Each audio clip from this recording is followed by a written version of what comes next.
Well, those are some epic shots from the party going on here that we call the X Games. It's day 3 of 4. You are looking down on the event deck here at LA Live, and right now we are set to kick off the BMX Park Final. Hello everyone, I'm Jimmy Coleman sitting alongside Dennis McCoy and Kevin Robinson.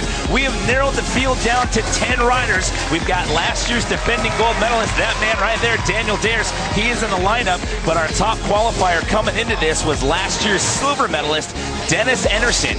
We have 10 riders. It's 2 heats of 5. We run them in a 15-minute jam session, and we're taking 5 riders out of these top 10 going into our final.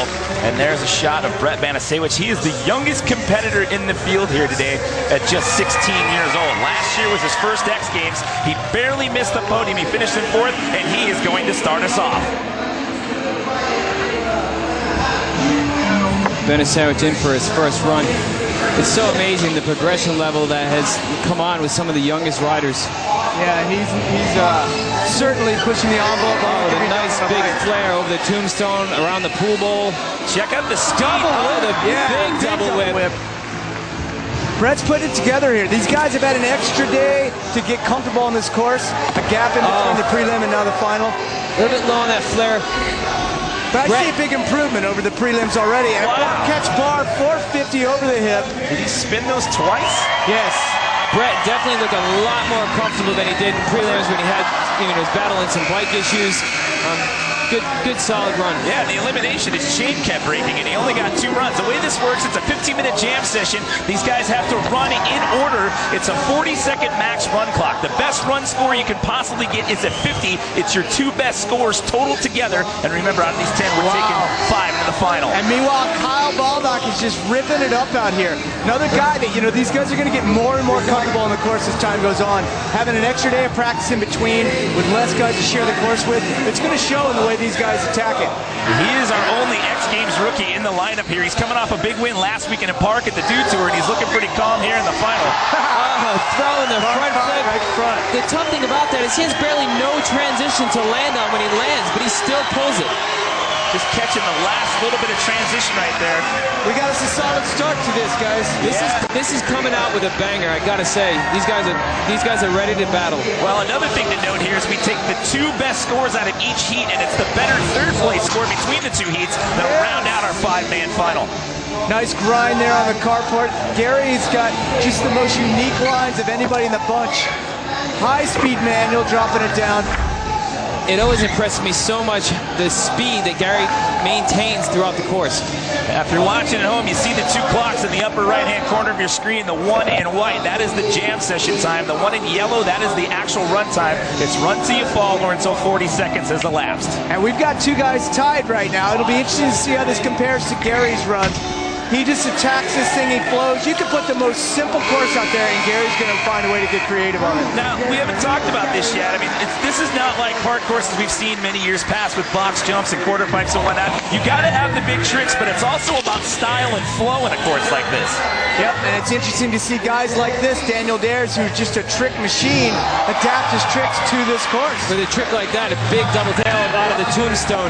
And a course like this, too, not only do you have to adapt to this course, but you have to do it all within a 40-second time frame. So to put all that together, that's challenging. And it's extremely methodical for a lot of these guys. And if you slip up one thing, it's real easy to lose your pace and get lost in this course.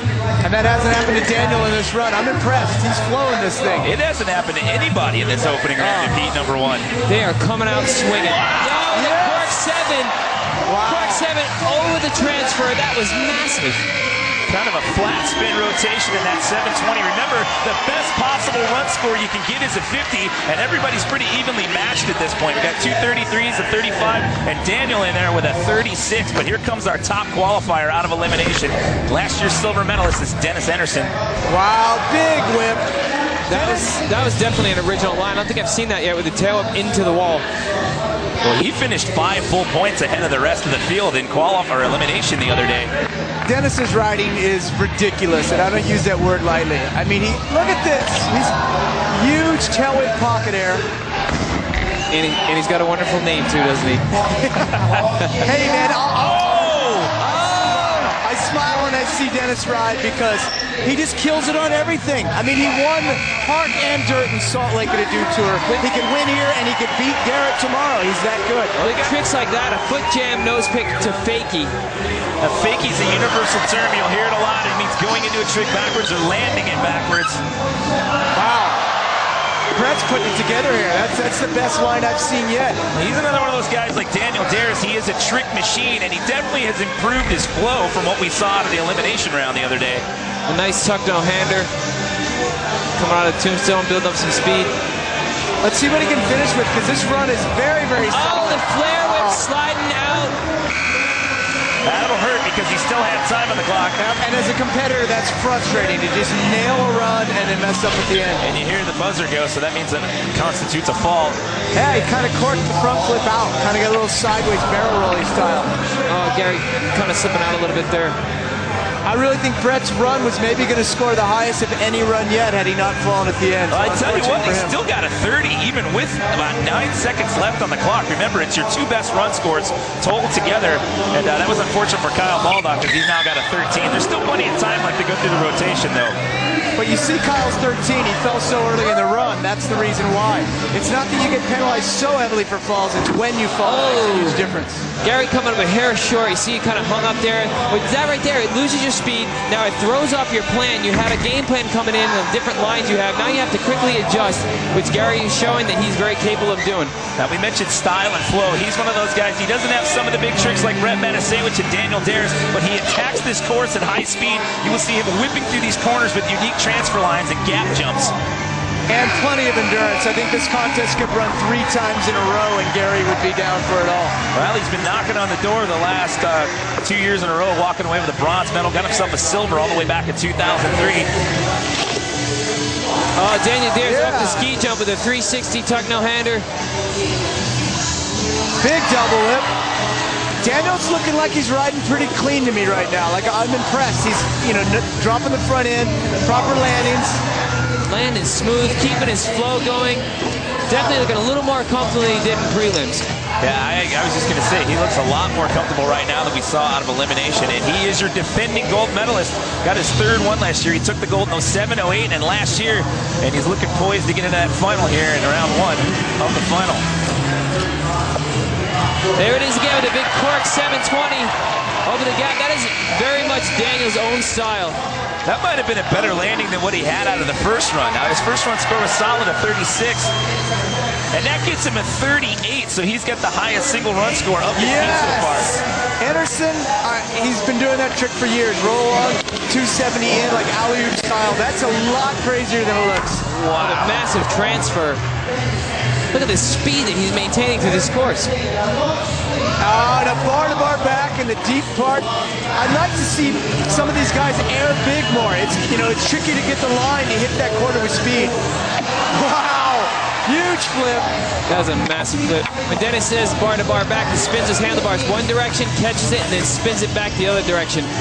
And what Dennis does, and few other guys do, he links these big tricks like this flip over the volcano. A volcano's when there's a deck bigger than a spine, and he'll throw in a tech lip trick, and he'll find his way to get speed back. That's what we need to see more of from a lot of these guys. That should be a big run score for Dennis, and he gets the highest score of the afternoon so far. That's a 40, so that puts him 1 point ahead of Daniel Did you see that? Front flip tuck, no hand. You guys, we got Brett Matasewicz. Oh, he gets hung up coming out of that pool bowl. Let's check out this replay. Look at this. Tucks the bars in his lap, spreads his hands out. Very well executed. It'll be interesting to see how Kyle responds after falling early in that pass run, because all of these guys have a legit shot of getting into that final round of 5 and getting up on the podium. Well, now a sense of urgency starts to kick in with about 6.5 left on the clock. He may get 1 more rotation out of this, possibly 2, but Kyle's got to drop that 13. Look at the speed. You don't see that every day. Front flip off the carport, no no transition to take off from. Just pulling it from a flat surface. That is so impressive. And you're landing completely to flat on this. Oh, I had the pleasure of riding street in Kansas City, my hometown, with him recently, and he would just casually throw front flips out riding street. Oh, there's a ledge. I'll front flip off of it. Straight into the flip fakie. I love that I'm starting to see flip fakies again. You know, they got put away for a little while. We're starting to see them come back out again. They're making a comeback. Retro. This will be a big score here for Kyle Baldock, and he gets a 32, so that's what he needed to do. Get rid of that low score of a 13. Here we go with Gary Young again. Gary Young with a nice 360 up into the ski jump. Kyle and Gary are tied right now. Gary would hold the tiebreaker over Kyle, and it's only the best of the third place scores from the two heats that come out. You want to be 1 the 2 in your heat. downside grind around the corner. That's when the bottom two pegs catch a coconut grinder, and he does it Over the again. bridge. He's had two big lip tricks going over that doorway gap. And he's maintaining his speed. That's what is so impressive.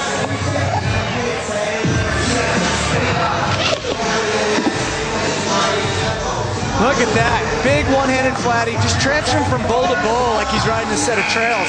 Trust me, it's a lot gnarlier than a set of trails. So another solid run there for Gary Young. That'll bring up Daniel Des. Remember, we're taking the two best scores out of each heat and the better third place score between the two, so that bumps him up big time. That gives him a 71. Daniel going, it looked like he's going for the double peg grind. His front peg slipped off, dropped his front wheel. He'll have to call that run, get back up, and get in for another one. As it stands, Daniel and Darius have a bit of a cushion. They're sitting pretty safe. Yeah, caught up on his peg there. Lucky for him, he didn't fall down with the bike. Look at that. There's a new line we haven't seen out of Dennis Anderson. Oh, Dennis with the bar spin to toboggan into the pool bowl. Bar spin looked like he was going to do a tuck no-hander out of that, but he's sitting in the lead. I don't think he'll slip past the top two. See that? Big how talent in the hard pocket. that is to go around the pocket. That is such a challenging thing to do. There he goes again with that foot jam nose pick coming in backwards. I'm a huge fan of that trick. Do you guys get the feeling that Dennis probably hasn't even glanced over to see what his score is yet? I love that about the guy.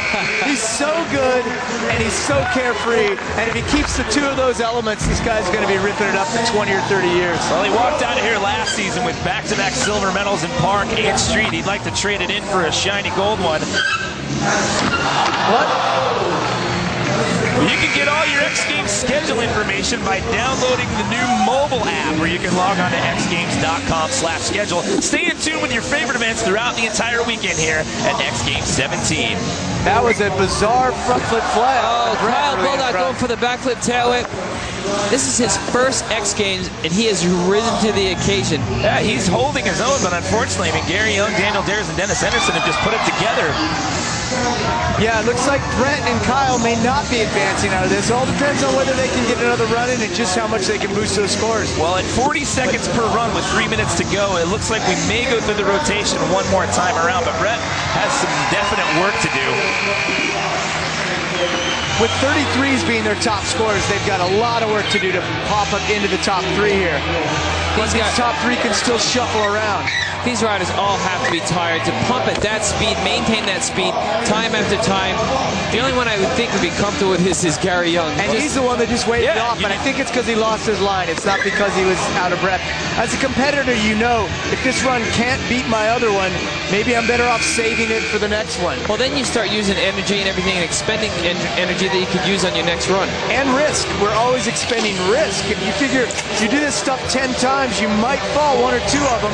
Why take that risk if you're trying to make it through to the final round? Exactly. You don't want to expend everything you've got left before you get into that final. That was awesome. Huge alley-oop tail whip transfer out of the pool bowl. Oh, the nice tuck no-handed 360. No-handed flare. Daniel's just stringing tricks together. He's in a good position right now. I'm a big fan of that no-handed flare trick. Speaking from the guy that came up with it first. So Daniel loops out with about 10 seconds left on the clock, so that's not going to help him out. He's not in a bad spot. I mean, he's in 74. Looks like we're going to go through the rotation one more time around. He looks like he's a pretty safe lock to make it into that final. And this guy's definitely a lock right now. Well, he's right on pace from where we left off with him on Thursday. Yes, bar spin to tuck no-hander over the volcano. And a huge pocket table. You have to be so on top of your game to ride a course like this, to have the reaction time so instantly. If something goes wrong, you have to be ready to improvise real quick. Yes. That's a new one for improvising. Yeah, haven't seen that in the line. I can't stress enough how impressed I am that he can link these high-speed moves, go giant, and do that. And do that. A tech risky lip trick to fakie. You know, you don't usually just want